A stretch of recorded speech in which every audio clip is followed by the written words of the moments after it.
Hello students, welcome back to my YouTube channel. अब हम CUET 2024 के question number 6 to question number 10 देखेंगे। तो क्वेश्चन नंबर 6 है, for the function f(x) is equal to 2x cube minus 9x square plus 12x minus 5 where x belongs to the closed interval 0 to 3 match list 1 with list 2। List 1 में क्या है? List 1 में absolute maximum value list 2 से match करना है कि absolute maximum value कौन सी होगी। ऐसे ही absolute minimum value, point of maximum, point of minima, ये सब हमको देखना है। तो absolute maximum value, absolute minimum value निकालने के लिए क्या करना पड़ेगा? सबसे पहले हमको इस फंक्शन को डिफरेंशिएट करना पड़ेगा। सो सबसे पहले डिफरेंशिएट करते हैं। f(x) निकालेंगे तो क्या आएगा? 6x square minus 18x plus 12 and differentiation of -5 will be 0। तो ये हो गया। अब हम निकालेंगे क्रिटिकल पॉइंट्स। क्रिटिकल पॉइंट्स निकालने के लिए इस फंक्शन को 0 से इक्वेट करेंगे, इस f(x) को 0 से इक्वेट करेंगे। f(x) equal to 0, so you will get 6x square minus 18x plus 12 equal to 0। 6 यहाँ से कॉमन निकल जाएगा तो 0 will be equal to x square minus 3x plus 2। Middle term splitting लगाकर इसको हम सॉल्व कर लेंगे तो x की वैल्यूज़ आएंगी x square minus 2x minus x plus 2 equal to 0। इसको सॉल्व करते हैं आगे तो x common, x minus 2 minus 1 x minus 2 equal to 0। So you will get x minus 1 x minus 2 equal to 0। तो x की value आएगी 1 और 2। अब एब्सोल्यूट मैक्सिमम वैल्यू निकालने के लिए हमको इन क्रिटिकल पॉइंट्स, इसको क्रिटिकल पॉइंट्स बोलते हैं, इन क्रिटिकल पॉइंट्स 1 और 2 और जो इंटरवल की वैल्यूज़ हैं 0 और 3, ये सारी वैल्यूज़ को इस फंक्शन में पुट करके देखेंगे कि कब मैक्सिमम वैल्यू आती है और कब मिनिमम वैल्यू आती है। तो हमारा फंक्शन है f(x) is equals to 2x cube minus 9x square plus 12x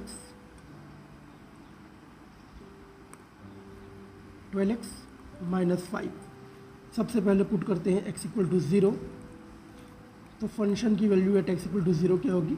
ये 0 हो जाए, ये वाला 0 हो जाएगा, ये 0 हो जाएगा, ये भी 0 हो जाएगा, सिर्फ बचेगा -5। तो फंक्शन की value -5 at x equal to 1। Function की value at x equal to 1 क्या मिल जाएगी? 2 minus 9 plus 12 minus 5। So you can see 2 plus 12 14 minus 9 minus 5, that is minus 14. So 14 minus 14 that will be 0. अब x की value 2 रख देते हैं तो फंक्शन की value at point 2, 2 into 2 cube will be 8 minus 9 into 2 square that will be 4 plus 12 into 2 24, 12 into 2 24 minus 5। तो ये होगा 16 plus 24 that will be 40 and this is 36 minus 5 that is 41।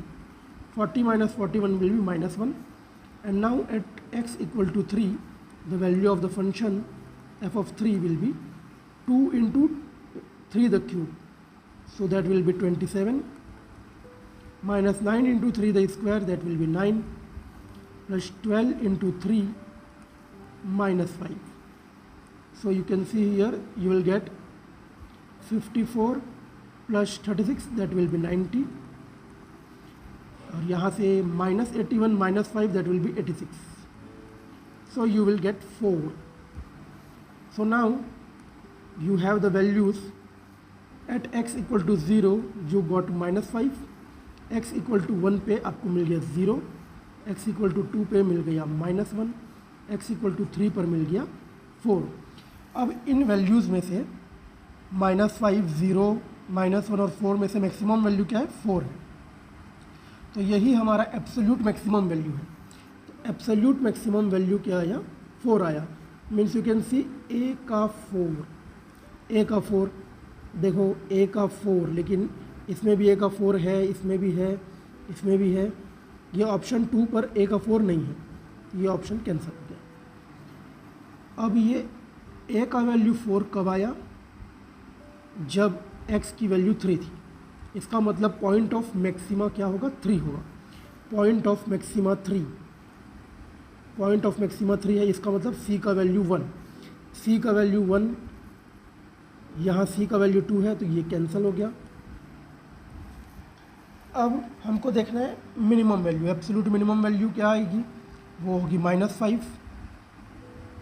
Absolute minimum value -5, it means b की value 3, b की value 3, अब यहाँ पर b का value 2 दिया हुआ है, इसलिए ये वाला कैंसिल हो गया। हमारे पास एक ही ऑप्शन बचा, फोर्थ, और यही हमारा करेक्ट ऑप्शन है।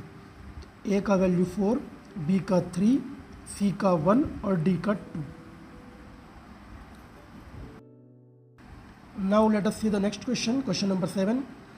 An objective function z equals to ax plus b is maximum at the point 8, 2 and 4, 6. If a is greater than 0 and b is greater than 0 and ab is 25, then the maximum value of the function is equal to। तो ये आपको समझ में आ गया होगा, ये एक LPP का क्वेश्चन है।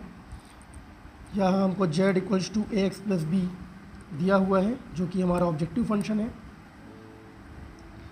तो z equals to a x plus b y, सबसे पहले x और y की जगह 8 और 2 पुट करते हैं,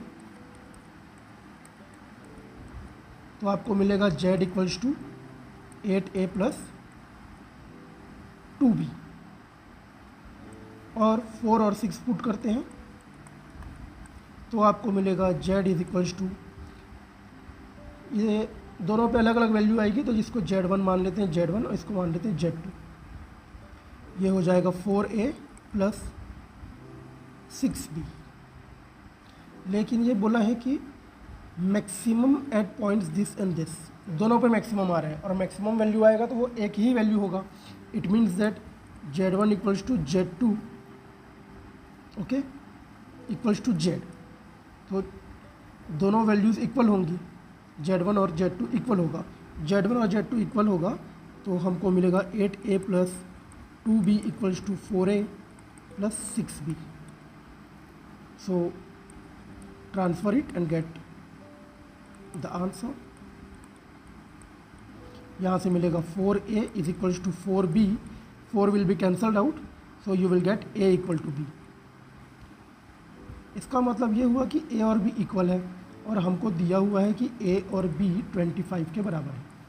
a into b is equal to 25। 25 कब ऑब्टेन हो सकता है, जब 5 इंटू 5 हो,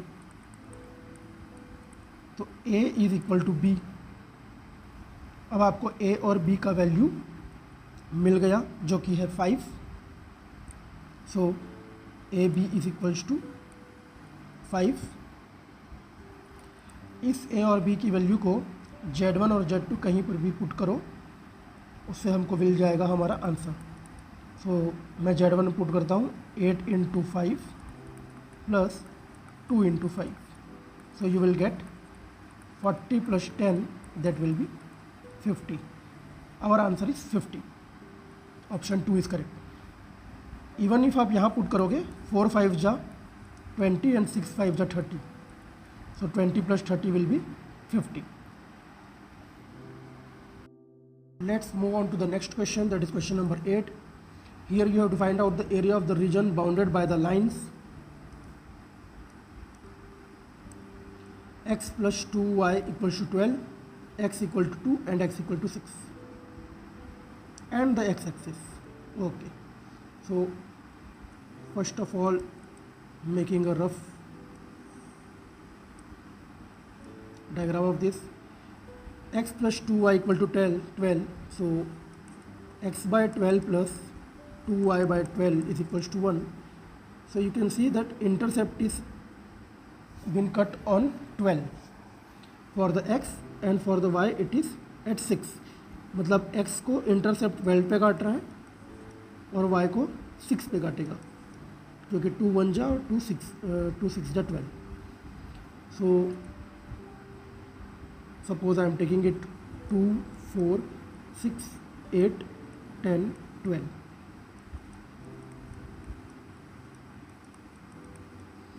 यह y के लिए भी लेते हैं 2 4 6. So if you draw this straight line x plus 2y equal to 12, you will get like this.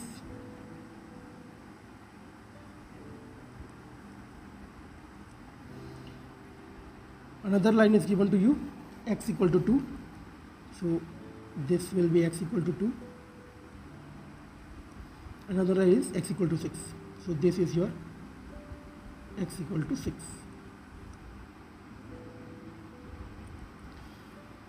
ये पॉइंट क्या आएगा हमारे पास, ये वाला पॉइंट क्या आएगा, ये आपको निकालना पड़ेगा कौन सा पॉइंट आएगा।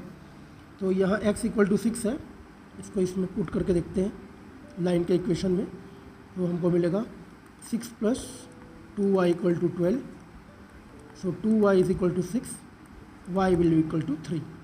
तो ये पॉइंट हमारा हो गया 6 और 3. वैसे ही ये पॉइंट देखते हैं क्या आएगा। सो यहाँ x इक्वल टू 2 है, 2 plus 2y equal to 12. So 2y will be 10 and y will be equal to 5. तो y की वैल्यू 5 आ जाएगी। तो ये पॉइंट हो गया 2 और 5।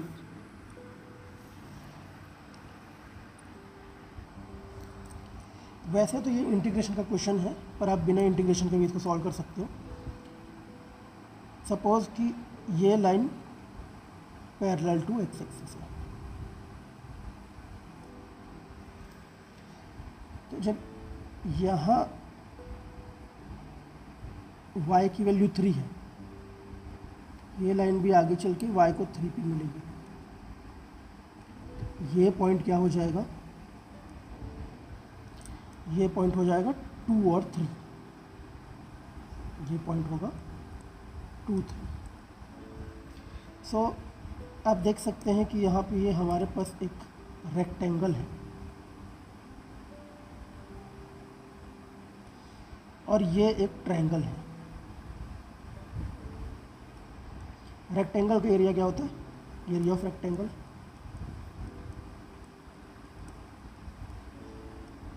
that is L into B. So this is your L, this is your length. कितना है लेंथ, 2 से 6 है, it means 6 minus 2 that is 4. And this is your breadth. So you can see the value of y is 3, so your breadth is 3. So 4 into 3 will be 12. This is your area of rectangle. And ये triangle जो है उसका area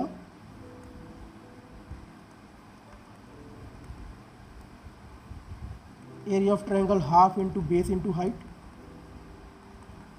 half. जो rectangle का length है वही तो triangle का बेस है, तो वो भी 4 होगा। और हाइट आप देखोगे, हाइट देख सकते हैं कि ये पॉइंट है 3 और ये पॉइंट है 5. सो 5 minus 3 will be 2. So height is 2. So 2 and 2 is cancel out. You have 4. So our answer will be 12 plus 4, that will be 16. 16 square unit is the answer. ये इंटीग्रेशन से भी सॉल्व होता, पर ये तरीका उससे ज़्यादा आसान है। Let's see the next question. This question is of the probability. A die is rolled thrice. What is probability of getting a number greater than 4 in the first and second throw of dice and a number less than 4 in the third throw of dice? So in the first and second throw you have to get a number greater than 4. तो greater than 4 में सिर्फ क्या क्या रहते हैं हमारे पास, 5 होता है और 6 होता है। एंड लेस देन 4 में हमारे पास होता है 1, 2 और 3. So to calculate this we have to find the probabilities of the first throw,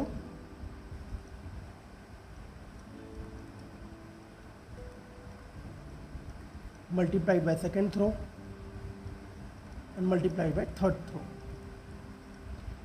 So in the first throw आपको 5 या 6 इसमें से कुछ आना चाहिए। तो ये 2 तरीके से आ सकते हैं और टोटल हमारा सैंपल इस पर 6। सेकेंड में भी 5 या 6 आना चाहिए, तो 2 तरीके से आ सकते हैं और टोटल हमारा सैंपल इस पर 6। थर्ड थ्रो में 4 से लेस आना चाहिए, तो 4 से लेस आने के लिए तीन हमारे पास पॉइंट्स हैं। सो 3, 1, 2 या 3 में से कोई भी आएगा और सैंपल इस पर 6। So when you will solve it, you can see 2 1 जा 2 3 जा 2 1 जा 2 3 जा 3 1 जा 3 1 जा। So you will get 1/18. So this fourth option is our answer. See the next question, question number 10. It is also a problem of LPP. The corner point of the feasible region determined by x plus y is less than equal to 8. 2x plus y is greater than equal to 8. X greater than 0 and y greater than 0 are A 0 8, B 40 and C 80. If the objective function is z equals to ax plus by, so यहाँ objective function आपको दिया है z equals to ax plus by, has its maximum value on the line AB. सिर्फ line AB की बात की है तो हम लोग सिर्फ दोनों पॉइंट को देखेंगे, A equal to 0 8 and B equal to 40. Then the relation between A and B. So at point 0 8, we will see the objective function at point 0 8. You will get z equals to 0 plus 8b, and at the point B, that is 40, you will get z equals to 4a plus, this will be 0. So एक बार आपको z की value 8b मिल रही है और एक बार आपको z की value 4a मिल रही है। In this complete line segment AB, the function has its maximum value. ये भी मैक्सिमम हो सकता है, ये भी मैक्सिमम हो सकता है, तो इन दोनों को ही कंपेयर कर लेंगे हम। 8b is equals to 4a, so you will get the relation from here, a equals to 2b.